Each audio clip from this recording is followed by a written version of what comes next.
Umat Tuhan yang terkasih, kami informasikan bahwa link ibadah Minggu Online yang diselenggarakan melalui YKB GKI TV hanya bisa diakses pada 4 jam kebaktian, yaitu pada pukul 9, pukul 11, pukul 17, dan pukul 19 WIB.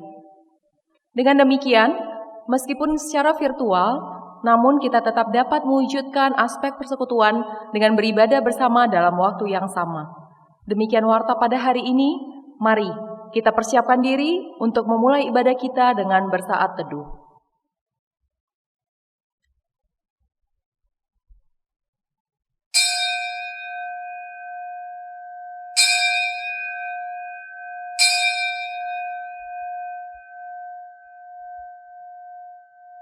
Umat yang terkasih, di Advent keempat ini, kita menyalakan 4 batang lilin sebagai tanda akan datangnya terang Kristus. Inilah janji Tuhan. Sesungguhnya, anak darah itu akan mengandung dan melahirkan seorang anak laki-laki, dan mereka akan menamakan dia Immanuel, yang berarti Allah menyertai kita. Karena itu, marilah kita berseru, datanglah Tuhan Yesus, terang dan keselamatan kami.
Pertolongan kita adalah dalam nama Tuhan yang menjadikan langit dan bumi.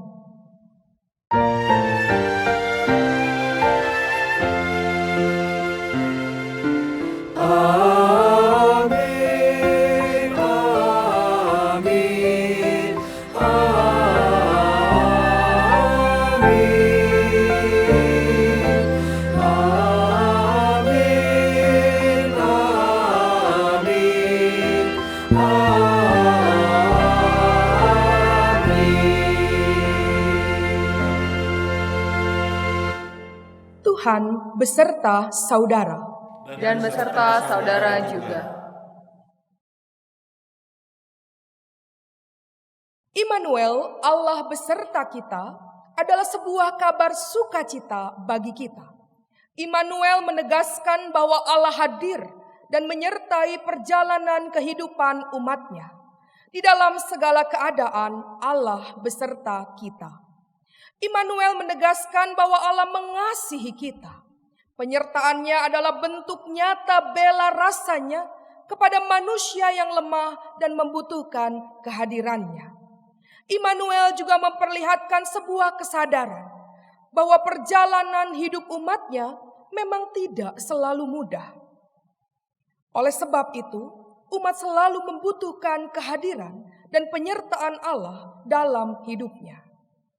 Adakah kita selalu menyadari kehadiran Allah dalam hidup kita dan senantiasa bersandar padanya? Mari kita merenungkannya.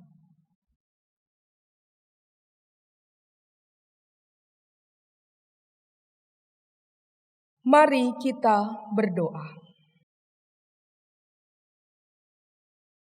Ya Allah yang Maha Hadir, kami bersyukur dan bersuka cita karena Allah yang kami sembah dan imani adalah Allah yang senantiasa beserta dengan kami, umatnya. Dalam aneka peristiwa yang kami alami, Engkau Allah yang senantiasa hadir, menolong, menopang, dan memampukan kami melewati peristiwa demi peristiwa. Ampuni kami yang belum menunjukkan sikap hidup yang berani menghadapi tantangan kehidupan. Kami kadang justru malah lemah dan menyerah. Kami kadang ragu, gelisah, dan takut. Padahal Engkau Allah yang beserta kami saat dalam keraguan, kegelisahan, dan ketakutan menjalani kehidupan. Engkau Allah yang menenteramkan dan menenangkan hati kami yang berada dalam kegelisahan dan ketakutan itu. Ajar kami untuk selalu bersyukur kepada Engkau, Allah yang selalu beserta dengan kami. Ajar kami untuk selalu percaya kepada Engkau, Allah yang menjadi suluh jalan hidup kami. Ajar kami untuk selalu berserah kepada Engkau, Allah yang tidak pernah meninggalkan kami. Amin.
Terimalah berita anugerah dari 2 Timotius 1 ayat 9 sampai dengan 10.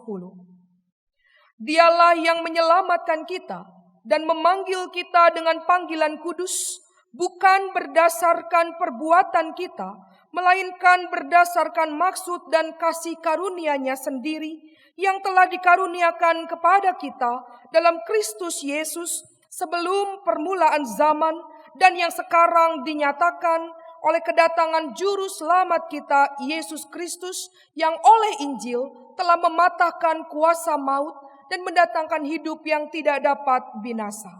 Di dalam Kristus engkau telah diampuni. Di dalam Kristus engkau pun telah diampuni. Damai Kristus bagimu. Damai Kristus bagimu juga.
Sebelum kita akan bersama-sama merenungkan firman Tuhan, mari kita bersatu dalam doa, memohon penyertaan Roh Kudus. Mari kita bersatu dalam doa. Ya Allah, sumber firman yang hidup dan yang kekal, ketika kami akan membaca dan merenungkan firman-Mu yang tertuliskan dalam Alkitab, maka tolonglah kami ya Tuhan, agar apa yang kami baca untuk kemudian kami renungkan, dapat kami pahami dengan baik. Dan bila dalam pertolongan Roh Kudus-Mu lah ya Tuhan, maka apa yang kami mengerti atas firman-Mu itu juga dapat kami lakukan dalam kehidupan kami sehari lepas ke sehari. Oleh karena itulah ya Roh Kudus, berkala atas kami, sehingga kami boleh mampu untuk mendengar, merenungkan, dan bahkan melakukan firman-Mu itu dalam hidup sehari kami. Tolonglah juga hamba-Mu seorang manusia yang berdosa ini, agar dia bisa menjadi alat-Mu dalam melayankan kebenaran firman-Mu itu. Dalam Kristus Yesus kami mohonkan doa kami ini. Amin.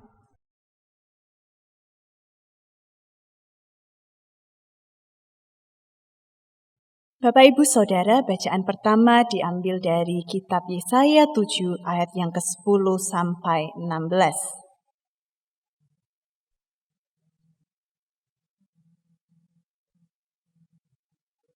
Tuhan melanjutkan firman-Nya kepada Abbas, katanya, mintalah sesuatu pertanda dari Tuhan Allahmu. Biarlah itu sesuatu dari dunia orang mati yang paling bawah atau sesuatu dari tempat tertinggi yang di atas. Tetapi Ahaz menjawab, aku tidak mau meminta, aku tidak mau mencobai Tuhan. Lalu berkatalah Nabi Yesaya, baiklah, dengarkan, hai keluarga Daud, belum cukupkah kamu melelahkan orang, sehingga kamu melelahkan Allahku juga? Sebab itu Tuhan sendirilah yang akan memberikan kepadamu suatu pertanda. Sesungguhnya seorang perempuan muda mengandung dan akan melahirkan seorang anak laki-laki, dan ia akan menamakan dia Immanuel. Ia akan makan dadih dan madu sampai ia tahu menolak yang jahat dan memilih yang baik. Sebab sebelum anak itu tahu menolak yang jahat dan memilih yang baik, maka negeri yang kedua, rajanya engkau takuti, akan ditinggalkan kosong. Demikianlah sabda Tuhan. Syukur kepada Allah.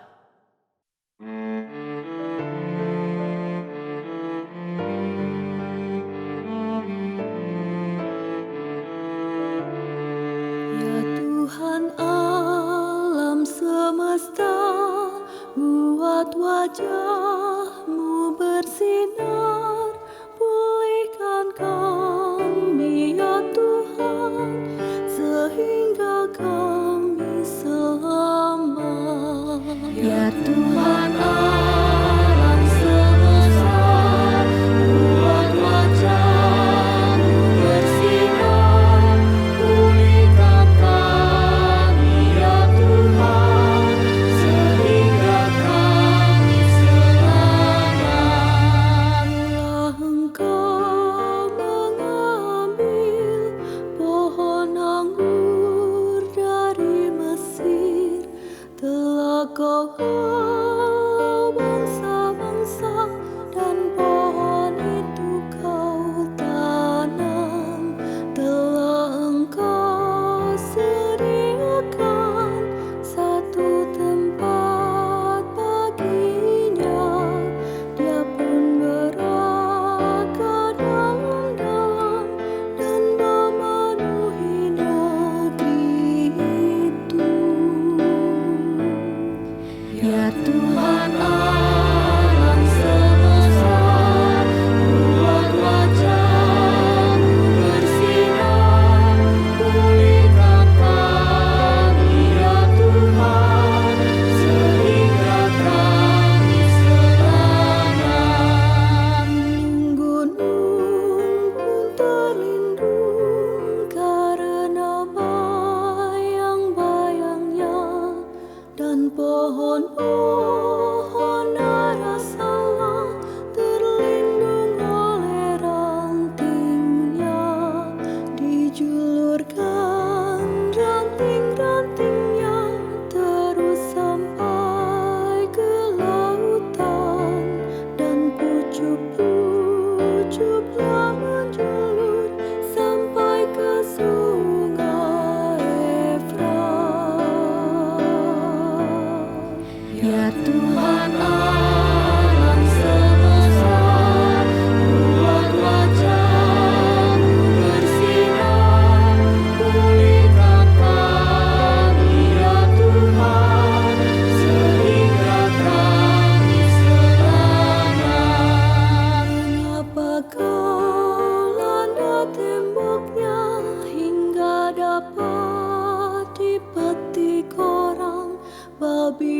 hutan menggerogotnya, hewan-hewan memakannya.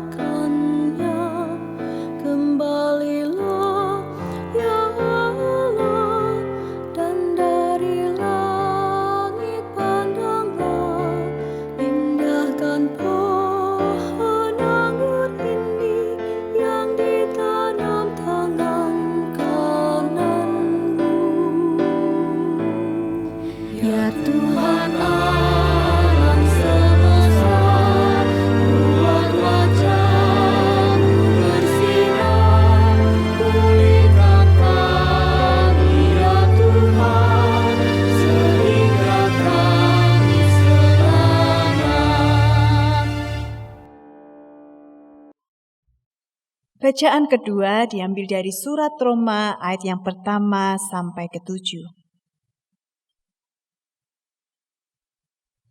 Dari Paulus, hamba Kristus Yesus, yang dipanggil menjadi rasul dan dikuduskan untuk memberitakan Injil Allah.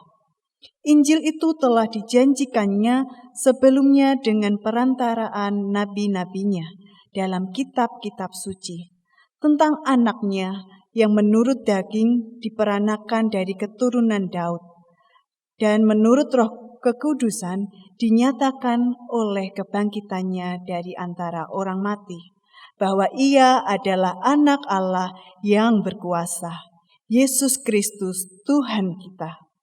Dengan perantaraannya kami menerima kasih karunia dan jabatan rasul untuk menuntun semua bangsa, supaya mereka percaya dan taat kepadanya. Kamu juga termasuk di antara mereka, kamu yang telah dipanggil menjadi milik Kristus. Kepada kamu sekalian yang tinggal di Roma, yang dikasihi Allah, yang dipanggil dan dijadikan orang-orang kudus, kasih karunia menyertai kamu dan damai sejahtera dari Allah, Bapa kita, dan dari Tuhan Yesus Kristus. Demikianlah sabda Tuhan. Syukur kepada Allah. Sebagai bacaan Injil kita pada hari ini terambil dari Injil Yesus Kristus menurut Matius, dalam Matius pasal yang pertama ayat yang ke-18 sampai dengan ayat yang ke-25. Matius pasal yang pertama ayat yang ke-18 sampai dengan ayat yang ke-25, saya bacakan demikian untuk kita sekalian. Kelahiran Yesus Kristus adalah seperti berikut. Pada waktu Maria, ibunya, bertunangan dengan Yusuf, ternyata ia mengandung dari Roh Kudus sebelum mereka hidup sebagai suami istri. Karena Yusuf suaminya seorang yang tulus hati dan tidak mau mencemarkan nama istrinya di muka umum, ia bermaksud menceraikannya dengan diam-diam. Tetapi ketika ia mempertimbangkan maksud itu, malaikat Tuhan nampak kepadanya dalam mimpi dan berkata, "Yusuf, anak Daud, janganlah engkau takut mengambil Maria sebagai istrimu, sebab anak yang di dalam kandungannya adalah dari Roh Kudus. Ia akan melahirkan anak laki-laki dan engkau akan menamakan dia Yesus, karena dialah yang akan menyelamatkan umatnya dari dosa mereka." Hal itu terjadi supaya genaplah yang difirmankan Tuhan oleh Nabi. Sesungguhnya anak darah itu akan mengandung dan melahirkan seorang anak laki-laki, dan mereka akan menamakan dia Immanuel, yang berarti Allah menyertai kita. Sesudah bangun dari tidurnya, Yusuf berbuat seperti yang diperintahkan malaikat Tuhan itu kepadanya. Ia mengambil Maria sebagai istrinya.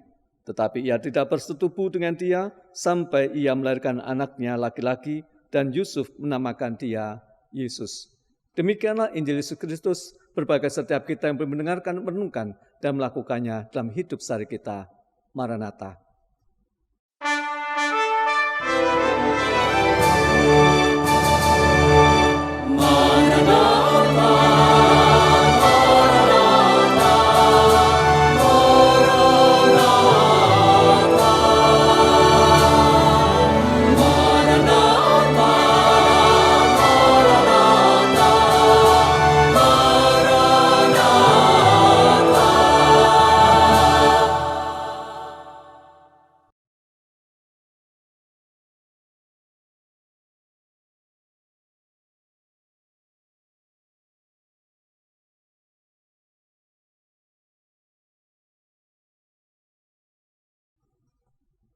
Ibu Bapak dan saudara sekalian kasih Yesus Kristus, umat Tuhan yang dikasihi dan mengasihi Tuhan Yesus Kristus. Bagaimana kabar saudara hari ini? Doa dan pengharapan saya bahwa saudara boleh menikmati hidup ini dengan penuh sukacita. Hidup ini kita bisa jalani dengan penuh kebahagiaan. Tetapi mungkin ada di antara kita yang sedang mengalami pergumulan. Bahkan mungkin bukan hanya pergumulan yang sederhana, tetapi sebuah pergumulan yang sangat berat. Pergumulan yang membuat kita berada dalam titik nadir. Seakan-akan kita sudah habis. Kita sedang menghadapi sebuah persoalan yang begitu serius, yang membuat kita tidak lagi bisa menyikapinya dengan baik, dengan berpikir secara jernih. Apa yang kita rasakan ketika Bapak, Ibu, dan Saudara berada dalam kondisi yang seperti itu? Ya, ketakutan. Bahkan bisa saja berputus asa. Dan itu adalah respon manusiawi biasa. Tetapi mari kita bersama-sama mencoba merenungkan, apakah memang yang sedang terjadi itu ada sebuah peristiwa yang begitu berat, begitu pahit. Bahkan inilah satu-satunya hal yang terjadi dalam kehidupan kita. Baru kali ini kita berada dalam situasi yang seperti itu. Mungkin ada yang merasakan begitu. Dan hari ini saya membawa kabar sukacita. Kenapa? Karena hari ini kita akan merenungkan sebuah tema, Immanuel dalam hidupku. Ibu, Bapak, dan saudara-saudara yang kasih oleh Yesus Kristus, memang benar ketika kita berada dalam sebuah pergumulan yang hebat, ketika kita berada dalam situasi yang terpuruk, berada dalam titik nadir, tak ada kesempatan bagi kita untuk bisa berpikir dengan jernih. Yang ada dalam diri kita adalah semuanya dalam kondisi gelap. Yang ada dalam diri kita adalah sudah tidak ada lagi pengharapan. Kita mengangkat tangan, menyerah dengan beban yang begitu berat. Bahkan kalau diizinkan oleh Tuhan, mati saja. Seperti yang terjadi pada Elia. Tetapi mari kita bersama-sama mencoba sekarang ini belajar dari apa yang terjadi pada Yusuf. Memang benar yang terjadi pada Yusuf tidak seberat dari apa yang ibu bapak sekalian hadapi saat ini. Mungkin kita bisa mengatakan apa yang terjadi pada Yusuf itu biasa saja bagi orang muda. Tetapi mari kita bersama-sama kembali merenungkan apa yang sebenarnya terjadi pada Yusuf. Bukankah Yusuf sedang membina hubungan dengan Maria kekasihnya? Dan bahkan dalam catatan kita tadi dalam Alkitab dikatakan bahwa Yusuf dan Maria sedang terikat dalam pertunangan. Yang itu berarti bahwa di antara mereka ada jalinan cinta kasih. Di antara mereka ada kesepakatan untuk membangun kehidupan rumah tangga. Tentulah Maria dan Yusuf memimpikan dan mendambakan bahwa hubungan itu kemudian berlangsung sampai kepada mereka sah sebagai suami istri. Tetapi dalam kondisi yang seperti ini, ternyata Yusuf mengetahui bahwa Maria tunangannya sedang mengandung. Ibu, Bapak, dan saudara-saudara yang kasih Yesus Kristus, umat Tuhan, tentu bukan perkara yang mudah saat itu ketika Yusuf mendengarkan tentang Maria yang mengandung. Mengapa? Karena ini bisa berarti dua hal. Yang pertama adalah sedang diperhadapkan pada Yusuf situasi yang tidak mudah. Apa itu? Bahwa bisa saja dia dikenal atau bisa saja dia dinilai sebagai orang yang melakukan kecemaran terhadap relasinya dengan Maria. Melakukan hubungan yang belum seharusnya mereka lakukan. Tetapi yang kedua, kalau kemudian Yusuf bisa memberikan bukti bahwa bukan hasil dia sehingga Maria mengandung, tetapi ada orang yang lainnya, maka itu berarti Maria akan harus menghadapi situasi yang berat itu. Yaitu apa? Dihukum rajam. Sebagai orang yang mengasihi kekasih, tentulah tidak akan ada dalam pikiran kita untuk dengan gampangnya mengatakan, ya sudah tanggung saja. Tidak. Kita tentu tahu. Kita tentu ingin mendambakan bahwa tidak terjadi hal-hal yang negatif pada orang yang kita kasihi. Dan nampaknya itulah yang ada pada diri Yusuf. Perhatikan kenapa? Karena dalam ayat yang ke-19 dicatat, Yusuf suaminya seorang yang tulus hati, seorang yang baik, seorang yang lemah lembut, seorang yang senantiasa memberikan yang terbaik. Tetapi sekarang dia berhadapan dengan sebuah realita yang tidak seperti dibayangkan dan diidealkan. Sekarang dia berhadapan dengan realita bahwa kekasihnya itu sedang mengandung. Dan tidak diketahui siapakah yang menyebabkan kesemua itu, yang pasti bukan dialah yang membuat Maria mengandung. Oleh karena itulah kalau kita perhatikan dalam bagian berikutnya dikatakan bahwa dia tidak mau mencemarkan nama istrinya di muka umum. Ia bermaksud menceraikannya dengan diam-diam. Nampaknya Yusuf ingin supaya semuanya ini tidak memberikan dampak yang terlalu negatif terhadap kekasihnya Maria. Sehingga oleh karena itulah hubungan yang sudah berlangsung ini ingin dihentikannya secara diam-diam. Sehingga dengan demikian maka Maria bisa punya kesempatan untuk melangsungkan kehidupannya bersama dengan orang yang telah membuat dia hamil. Yusuf mengalami kegamangan tersendiri. Satu sisi dia mencintai dan mengasihi Maria. Daripada satu sisi yang lain, dia berhadapan dengan kondisi bahwa Maria telah mengandung. Dalam kegamangan itulah kemudian dia tertidur.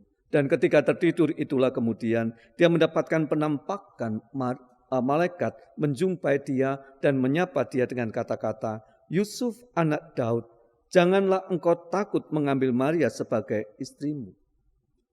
Saudara, ibu bapak yang kasih Yesus Kristus, umat Tuhan, sapaan malaikat kepada Yusuf ini adalah Yusuf anak Daud. Menekankan identitas Yusuf itu adalah sebagai keturunan daripada anak Daud. Dan di sana ingin dimulai dengan sebuah introduksi apa yang akan terjadi pada Yusuf. Malaikat ingin segera menegaskan kepada Yusuf bahwa apa yang akan terjadi itu sebenarnya lah tidak di luar apa yang sedang didambakannya. Apa itu? Membangun sebuah relasi dengan Maria secara indah. Memang benar sekarang ini bahwa Maria itu sedang mengandung. Tetapi apa yang terjadi bukan karena kesalahan Maria. Bukan karena dosa Maria. Tetapi Allah punya rancangan terhadap Maria. Yaitu Allah ingin memakai Maria sebagai sarana kehadirannya dalam dunia itu, sebagaimana diramalkan atau dinubuatkan oleh nabi-nabi sebelumnya. Saudara, ibu bapak yang kasih Yesus Kristus, malaikat mencoba menegaskan, menguatkan dan meneguhkan Yusuf agar dia tetap berada dalam pilihannya yang sudah tepat itu. Yusuf sebagai keturunan anak Daud tetap melangsungkan hubungannya dengan Maria yang diinginkan oleh Allah menjadi perantara kelahiran Allah ke dalam dunia, dalam diri Yesus Kristus itu sendiri. Sehingga oleh karena itulah maka malaikat itu mengatakan dalam ayat 20 bagian B, sebab anak yang dikandung, yang di dalam kandungannya ada dari Roh Kudus. Ia akan melahirkan anak laki-laki dan engkau akan menamakan dia Yesus karena dialah yang akan menyelamatkan umatnya dari dosa mereka. Malaikat menegaskan kepada Yusuf bahwa apa yang akan terjadi adalah sebuah peristiwa yang besar. Memang sekarang Yusuf berada dalam kegamangan. Memang sekarang Yusuf berada dalam sebuah pergumulan yang hebat. Memang sekarang Yusuf sedang mengalami persoalan yang begitu besar dalam perjalanan hidupnya. Tetapi dalam kesemuanya itu ada rancangan yang sedang Allah kerjakan dalam kehidupan Yusuf.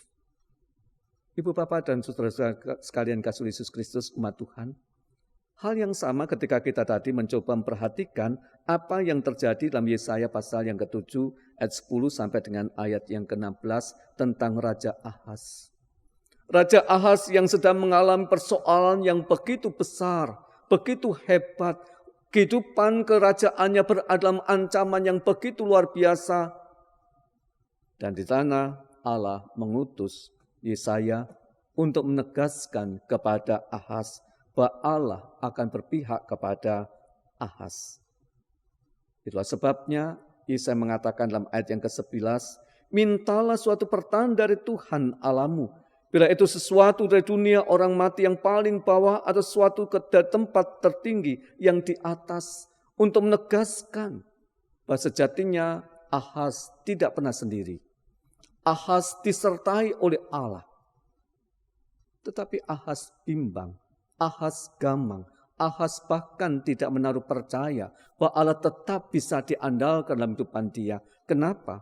Karena dia berhadapan dengan sebuah kekuasaan yang luar biasa dahsyat. Dan itulah sebabnya maka Allah menegaskan melalui Yesaya, mintalah tanda. Dan Allah pasti akan melakukan. Bahkan tanda yang tidak mungkin dikerjakan oleh manusia, Allah mampu mengerjakannya. Tetapi ternyata Ahaz tidak mau mendengarkan apa yang disampaikan oleh Nabi Yesaya.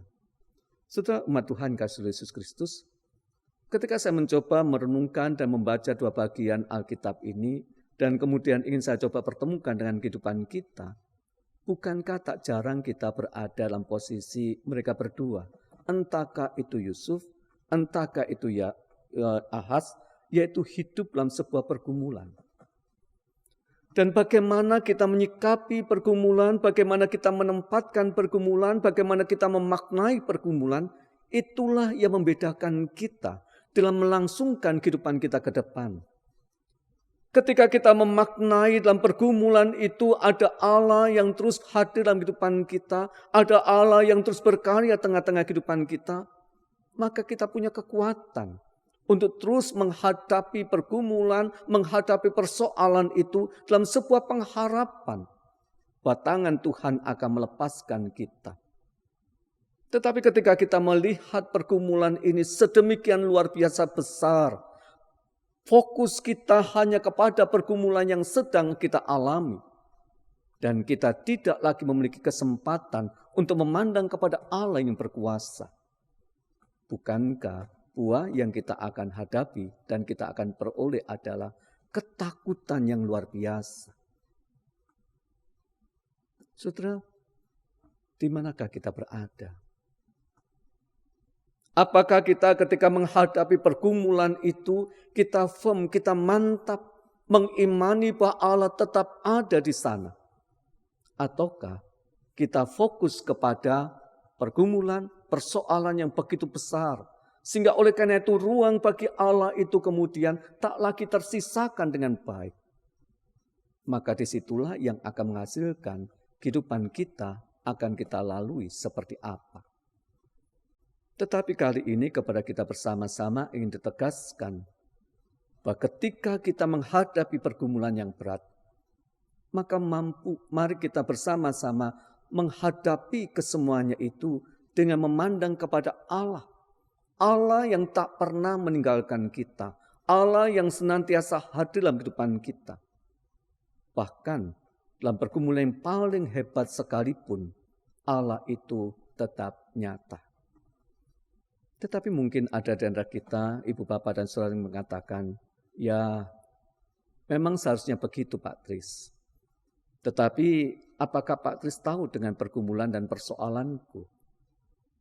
Apakah Pak Tris bisa tetap survive dengan apa yang Pak Tris ungkapkan itu untuk tetap memandang kepada Tuhan ketika menghadapi apa yang sedang aku alami? Persoalanku bukan sederhana. Persoalanku menyangkut hidup dan mati. Persoalanku ini begitu serius, begitu luar biasa. Aku bukan hanya menjalani dan menghadapi 1-2 hari, tetapi sudah berhari-hari dan bahkan berbulan-bulan, bahkan lebih daripada 1 tahun. Apakah Pak Tris sanggup? Jujur, saya mengatakan tidak. Kalau saya berada dalam posisi ibu, bapak dan saudara sekalian berada dalam kondisi yang seperti itu, sebagai pribadi saya harus menghadapi kesemuanya sendirian, saya katakan tidak sanggup. Ya kan, betul toh Pak Tris? Tidak sanggup toh? Tunggu dulu. Sebab perkataan saya belum selesai. Saya tidak akan sanggup berada dalam posisi ibu bapak sekalian yang sedang mengalami pergumulan yang begitu hebat, begitu luar biasa. Tetapi kalau ada Allah yang menyertai saya, kalau ada Allah yang menopang saya, kalau ada Allah yang terus berada bersama-sama dengan saya merasa akan kuat dan sanggup. Karena itulah yang sudah dibuktikan oleh Allah dalam kehidupan saya, bahwa dalam pertolongan dan penyertaannya, seberapa besar persoalan yang sedang saya hadapi, di sana pasti ada jalan keluar, dan sadar ataukah tidak, saya telah melewatinya setapak demi setapak. Ibu bapak dan saudara sekalian yang dikasihi Yesus Kristus, umat Tuhan, kalau memang benar bahwa sejatinya Allah itu tak menyertai kita ketika menghadapi persoalan yang begitu berat, maka mari kita melihat dengan jernih. Apakah kita ya sanggup? Saya berikan sebuah ilustrasi sederhana saja. Kalau memang kita ini sedang mengangkat beban 500 kilo, mungkin terlalu berat, saya turunkan saja 100 kilo, sendirian. Padahal kita bukan atlet angkat berat. Apakah ya sanggup? Tentu tidak. Tetapi ketika ada yang lainnya yang bersama dengan kita mengangkat berat 100 kilo itu, bukankah sanggup? Tetapi persoalannya adalah kerap kali ketika kita mengangkat beban itu, pandangan kita tertujukan kepada beban yang ada depan kita. Kita fokus kepada beban yang ada depan kita dan tidak memberikan ruang perhatian kepada sekitar kita. Kita angkat beban itu dan kita tahu bahwa beban terlalu berat dan memang beban itu kita angkat begitu sangat luar biasa berat. Tetapi tanpa kita sadari, karena ada orang di depan kita yang juga sedang mengulurkan tangannya atas beban yang sedang akan kita angkat itu, maka sedikit demi sedikit beban itu akan terangkat. Tetapi karena kita fokus kepada beban yang terasakan begitu berat, yang terasakan begitu sulit untuk kita angkat itu, memang benar kita hanya bisa mengangkat hanya beberapa senti saja. Tetapi bukankah sudah terangkat? Demikian juga halnya dengan kehidupan kita. Memang benar kesan yang kita dapatkan tidak ada perubahan apapun setelah kita berdoa, menyerahkan beban dan pergumulan kita kepada Tuhan. Tidak ada sesuatu yang membuat kita menjadi lega bahkan, iya betul. Tetapi kalau seandainya tidak ada Allah yang menyertai kita, maka sejatinya lah kita sudah binasa. Kalau tidak ada Allah yang bersama dengan kita, ketika kita sedang menghadapi pergumulan yang begitu hebat, nyawa kita terancam, sejatinya lah kita akan binasa. Paling tidak, kita akan mengangkat tangan kita dan mengatakan, sudah aku nyerah kalah. Atau bahkan mungkin kita akan berdoa sama seperti Elia, Tuhan cabut saja nyawaku. Umat Tuhan kasih Yesus Kristus, hanya karena ada Allah yang memang tidak kita lihat. Kenapa? Karena kita sedang fokus dengan persoalan kita, sedang fokus dengan pergumulan kita. Maka kita bisa melewati hari-hari itu. Meskipun memang itu bukan berarti persoalan kita lenyap. Tidak, masih ada iya. Tetapi karena ada Allah yang menyertai kita, maka kita masih bisa melangkahkan kaki kita setapak demi setapak. Meskipun sambil tertatih-tatih, bahkan kemudian beberapa kali kita jatuh tersungkur. Tetapi langkah itu sudah kita lakukan setapak demi setapak. Karena ada Allah yang menopang kita, ada Allah yang menyertai kita. Sehingga oleh karena itu, jangan hanya fokus kepada pergumulan, persoalan, penderitaan, kesesakan yang sedang kita alami. Yang memang betul itu realita yang sedang kita alami dan terjadi dalam kehidupan kita. Iya, tapi angkatlah kepala kita. Lihatlah sekitar kita. Saksikanlah bagaimana sebenarnya Allah itu bekerja dan berkarya dalam kehidupan kita.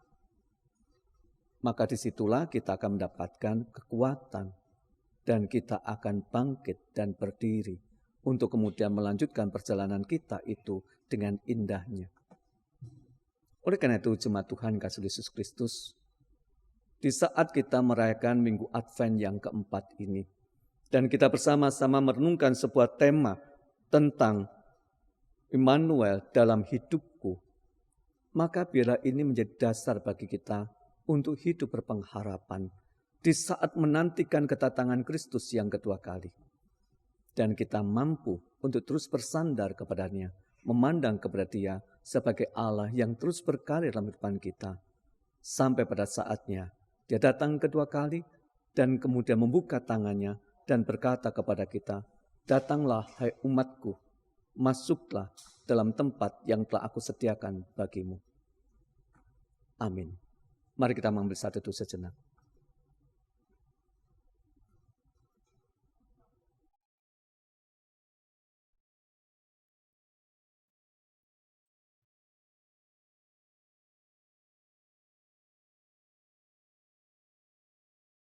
Mari kita bersama-sama dengan umat Allah di masa lalu, masa kini, dan masa depan.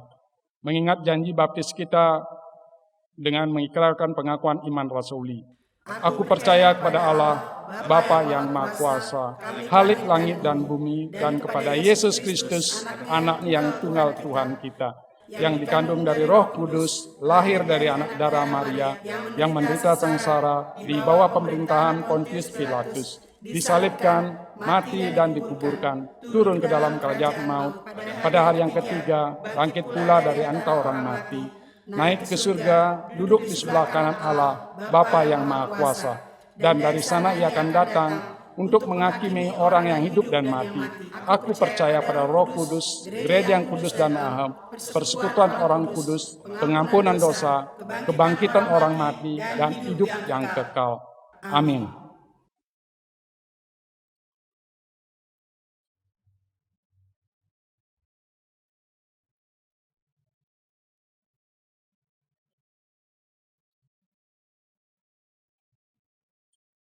Mari kita menaikkan doa syafaat.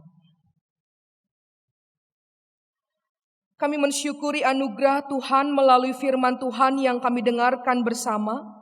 Mampukan kami ya Roh Kudus agar kami tidak hanya menjadi pendengar yang setia, namun dengan setia juga kami melakukan firman Tuhan dimanapun kami berada. Di dalam keyakinan bahwa Allah Sang Immanuel adalah Allah yang terus beserta dengan kami, saat ini kami datang menyatukan hati untuk menaikkan doa syafaat kami. Kami berdoa bagi pemerintah bangsa dan negara kami Indonesia. Karuniakanlah hikmat dan kearifan sehingga mereka dapat menentukan kebijakan yang terbaik dalam upaya menanggulangi pergumulan di tengah pandemi yang masih melanda dunia dan bangsa ini. Kami juga berdoa mengingat mereka yang terkena dampak pandemi, mereka yang sakit dan bergumul di tengah penderitaan yang dihadapi. Mereka yang terus berjuang untuk menata dan memulihkan kehidupan, baik pribadi maupun keluarga. Mereka yang mengalami kesulitan, apapun dan bagaimanapun situasi yang harus mereka hadapi. Kami berdoa, kiranya Sang Immanuel beserta dengan mereka, memberikan topangan dan kekuatan, sehingga mereka terus ada dalam pengharapan di dalam dan bersama dengan Tuhan. Dalam doa bersama kami saat ini, kami juga mengingat untuk kehidupan bergereja di seluruh wilayah di Indonesia, terkhusus bagi jemaat gereja Kristen Indonesia yang tersebar di berbagai tempat. Kiranya gereja Tuhan juga boleh tetap berkarya, melayani dan memberi yang terbaik hanya untuk kemuliaan nama Tuhan.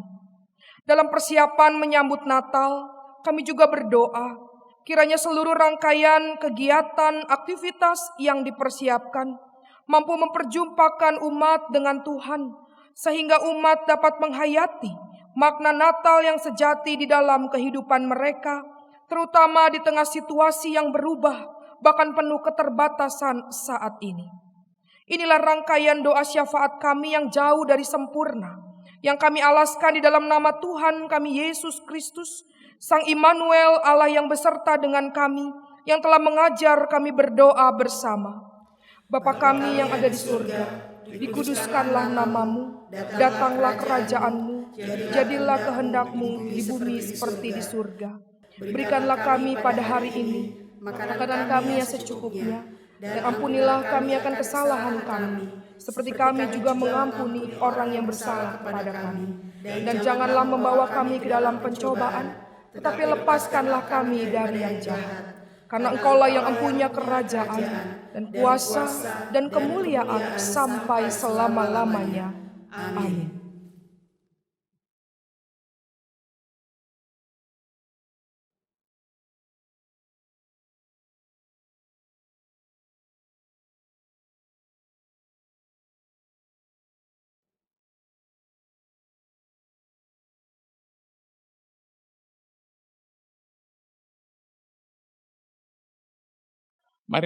Mari kita mengungkapkan rasa syukur kita dengan memberikan persembahan kepada Tuhan dengan melandaskan dari Mazmur 107, 2 ayat 21 dan 22. Biarlah mereka bersyukur kepada Tuhan karena kasih setianya, karena perbuatan-perbuatannya yang ajaib terhadap anak-anak manusia.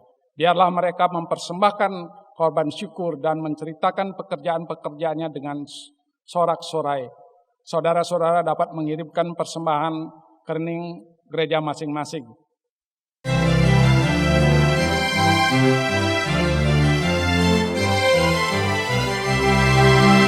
Putri Sion nyanyilah, soraklah Yerusalem.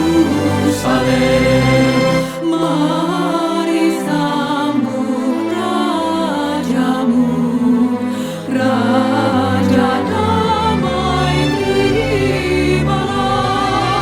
Putri Sion nyanyilah, soraklah Yerusalem.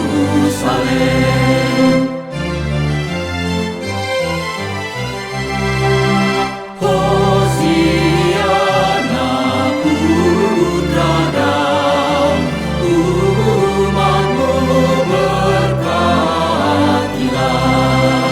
Dirikanlah tatamu, maha tinggi mulia.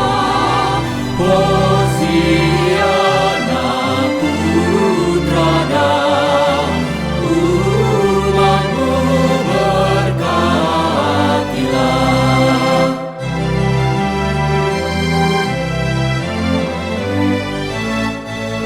Hosiana putra Daud, salam Raja mulia. Raja damai abadi, Putra Allah yang kekal. Hosiana putra Daud, salam Raja mulia. Mari kita berdoa. Ya Allah, kami bersyukur atas kasih setiamu yang sungguh nyata selamanya. Engkau senantiasa beserta kami. Engkau menghadirkan keyakinan dalam hidup kami. Engkau menyatakan karyamu yang tak pernah putus. Oleh karenanya kami dapat menaikkan syukur kami. Kini kami membawakan persembahan ke hadapan-Mu. Kiranya persembahan ini dapat menjadi berkat, menjadi kesaksian atas pemeliharaan-Mu, dan menjadi wujud kehadiran gereja-Mu, meneruskan karya kasih-Mu. Di dalam nama Tuhan Yesus Kristus, kami berdoa dan mengucap syukur. Amin.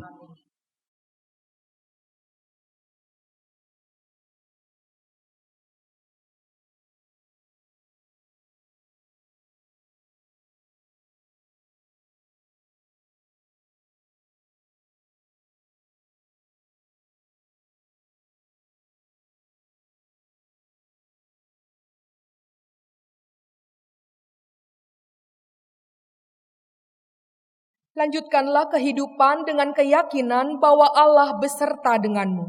Nyatakanlah sikapmu dengan percaya dan syukur pada Allah yang melipurkan lara batinmu.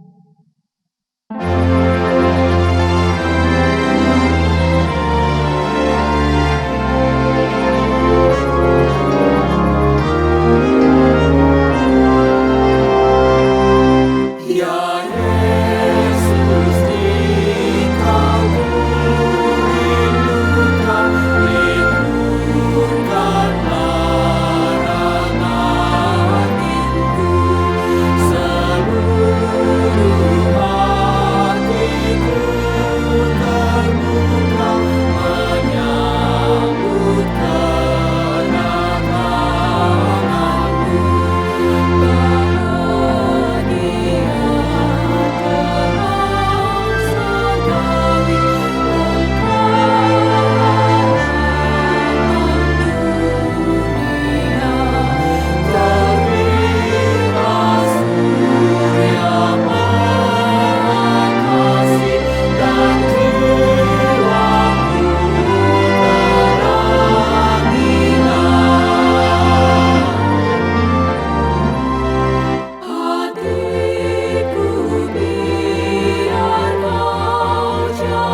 Arahkanlah hatimu kepada Tuhan.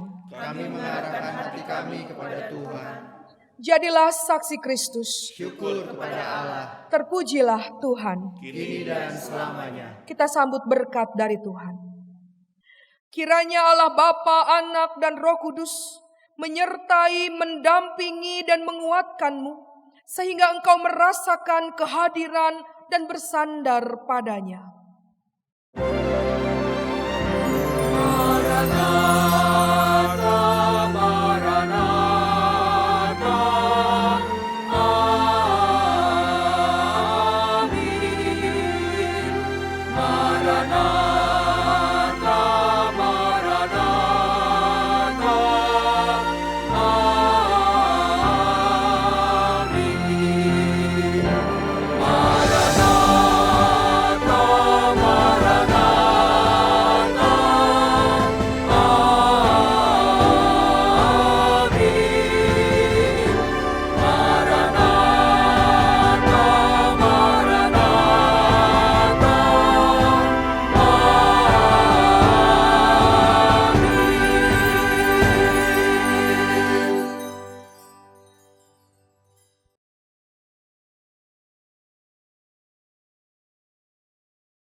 Sahabat, mari dukung pelayanan dan pekabaran Injil melalui YKB dengan membagikan link acara ini kepada sebanyak mungkin orang.